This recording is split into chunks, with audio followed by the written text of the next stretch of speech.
al wasiyatul yawmiya bu tey bi bu am solo la nag mu ngi wax naan tasaxaru fa inna fi suxuri baraka, na ngeen di xëdd ndax xëdd barke la tabarkalla. kon ci jàngalem yonent bi alayhi salaatu wassalaam yonent bi ñuy dégle ñuy xëdd ndax xadis bi xadis sharif la, mu ngi wax ci wàllu xëdd muy xadis bu am solo. xadis bi Buxaari yu solo na ko, muslim comme ni muslim ko solo moom tamit tabarakalla. ndénkaane yi nekk ci xadis bi nag mooy xëdd moom sunna la boo xamante ni sunna mu akkat la, sunna bu ñu feddali la tabarakalla. ñaaral bi mooy barke bi nekk ci xëdd ndax toppandoor yonent bi, maanaam roy yonent bi alayhi salaatu wassalaam ci wàllu xëdd.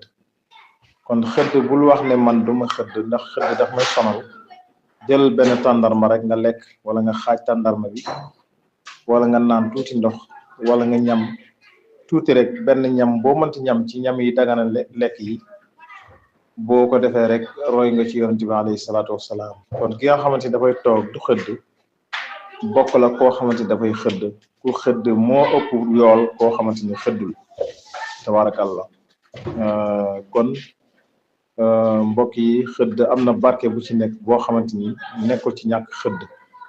moo tax mu ne barakatuhu fi ittibaai sunna wal iqtida bir rasulillahi sallallahu alayhi wa sallam. barke bi mooy topp sunna bu ñuy topp sunna, topp yonent bi alayhi salaatu wassalaam, ak tamit roy ci moom.